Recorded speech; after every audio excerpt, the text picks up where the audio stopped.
আসসালামু আলাইকুম দর্শক, ঈদ মোবারক। আমি ডাক্তার শাহিনুর রহমান বলছি বাংলাদেশ থেকে। ঈদ মোবারক বললাম কিসের জন্য আপনারা বুঝতেই পারতেছেন। আজকে একটা খুশির খবর শোনাবো। খুশির খবর কি, গত রাতে আবারও কিন্তু হামলা চালানোর চেষ্টা করছে ভারত।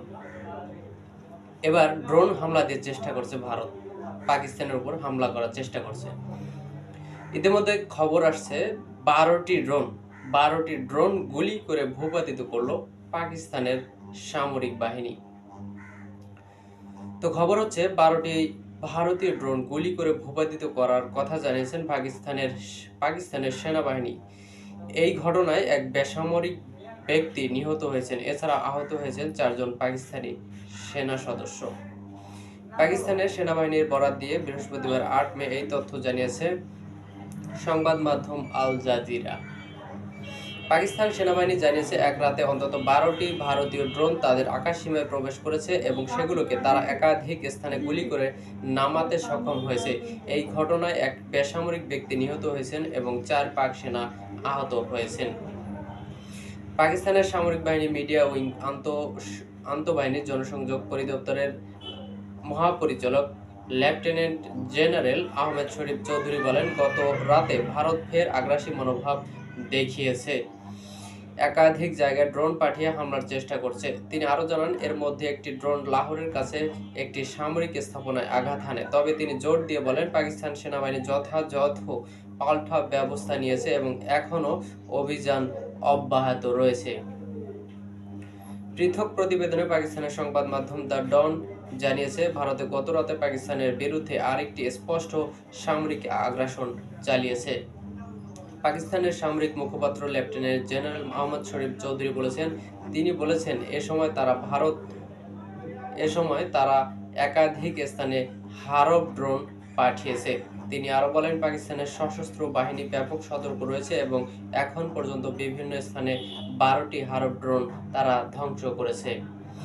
জেনারেল আহমেদ শরীফ চৌধুরী আরও বলেছেন, সাম্প্রতিক সংঘর্ষে ভারত বড় ধরনের ক্ষতির মুখে পড়েছে। তিনি বলেন, ভারতের 5টি যুদ্ধ বিমান ধ্বংস হয়েছে, সীমান্ত এলাকায় তারা বড় ক্ষতির শিকার হয়েছে।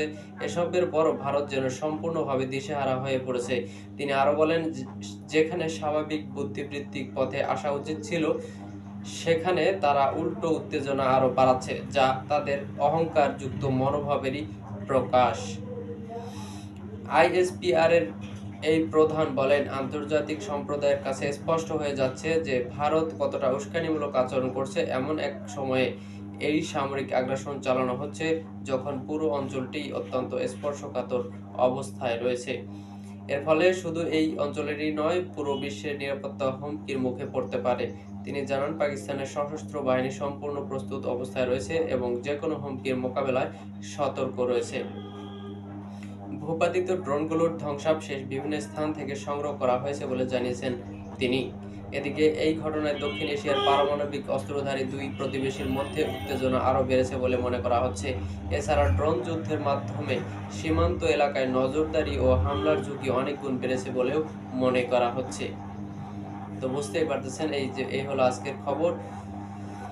তো যতই ড্রোন পাঠাক, আমার মনে হয় পাকিস্তানের সাথে পারা অনেকটাই মুশকিল। তো আমরা আসলে যুদ্ধ যে খেলা চলছে এটি কিন্তু আমরা কখনোই আশা করি না। আমরা চাই শান্তি, আমরা চাই একদম কি বলবো, শান্তির পথে সবাই চলে আসুক। এটাই আমাদের কামনা, এটাই আমাদের বাসনা। তো সবাই ভালো থাকুন, দেখা হচ্ছে পরবর্তী কোনো ভিডিওতে।